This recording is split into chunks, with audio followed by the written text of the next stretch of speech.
sustainability all a big joke? Should we be laughing at climate change? Well, as it turns out, yes, absolutely. Hello, I'm Meghann Scully and welcome to Energise, the show that looks at sustainability in all its forms and what we can all do to shape a clean energy future.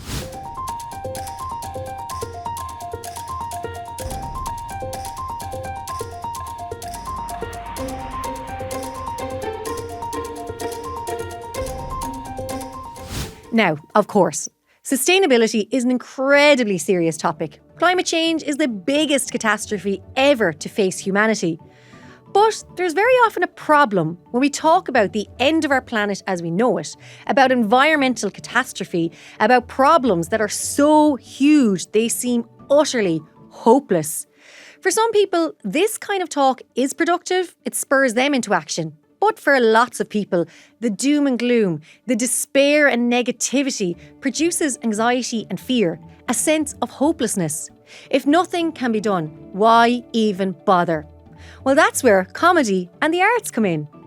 Colm O'Regan is a self-proclaimed climate worrier and someone who uses his own fears and anxieties about the planet not just to raise awareness, but to entertain people, to make them laugh. As he points out, we can't have a world where despair is the only response. Of all the emotions, anger or defensiveness or gloom, but pure despair, we don't have the luxury of that, because despair means you do nothing at all. And you're also a downer for everybody else around you. Like we don't have the option for despair. So I wanted to write something funny for people who are in the thing and need a laugh, and for people who are peripheral to the thing and would like to read something that isn't completely gloomy all the time, even though I don't ignore any truths. And so I wrote the book. I did a comedy show to go with it, and I tentatively brought the comedy show around the country in various places. He's not claiming to be an expert in climate science or that he leads a perfectly sustainable lifestyle. Like all comedians, he's happy to look at his own life and experiences and the experience of those around him and try to come up with some good comedy material while recognising that there are better and worse ways to convince people to do things. It's good to do stuff out of guilt. Do you know what I mean? But not out of when you're ashamed. The difference between guilt and shame, I think, is the difference between being guilty and going, oh, I suppose I better do something, and, oh, well, F you for telling me I'm a bad person. Do you know what? I'm going to burn extra diesel now. You've made me feel bad. So I'm not only am I not going to do the thing you want me to do, I'm going to be actively counterproductive, And I feel like in making people laugh, where I'm saying I'm kind of crap at this as well too, or I talk a lot about getting stuff secondhand and how much of an adventure that is, or the people you meet, or the kind of crack you have, because it's far more interesting than buying stuff new, because you're meeting other humans. In a very similar vein, Jessamyn, Fairfield and Katy Schutte created the brilliantly titled We Built This City on Rock and Coal. I leave the thing into them. It's a comedy theatre show which they have performed in small communities all over the country. And the reasons they created it are very similar to where Colm is coming from. It's about hope in the face of despair. So we wanted to make a show that was about the climate crisis.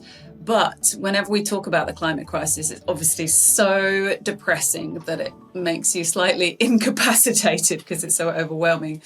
So one of the first things was just wanting to make it comedy, but not mean that took away from the importance of it. So there's this idea of hope punk, which is like, even if something is really overwhelming, depressing, there's still a tiny aspect of hope that is about community and joining together with other people. So the idea of having a title that was quite silly and funny and reflects a very joyful song seemed to sum up the vibe of our show. Comedy, as they point out, it can change your perspective. Comedy is all about coming at things from weird or different perspectives.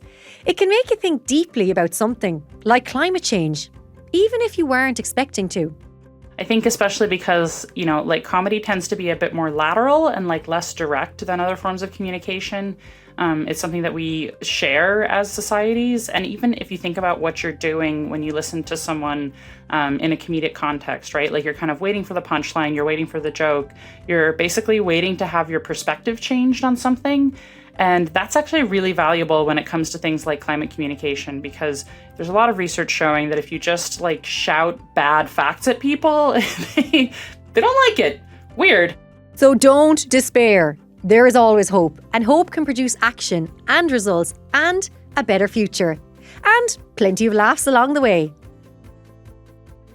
Don't forget, you can hear the full interviews with Colm, Jessamyn and Katy and find out about comedy, theatre and climate change on our companion podcast series, Energise, available now.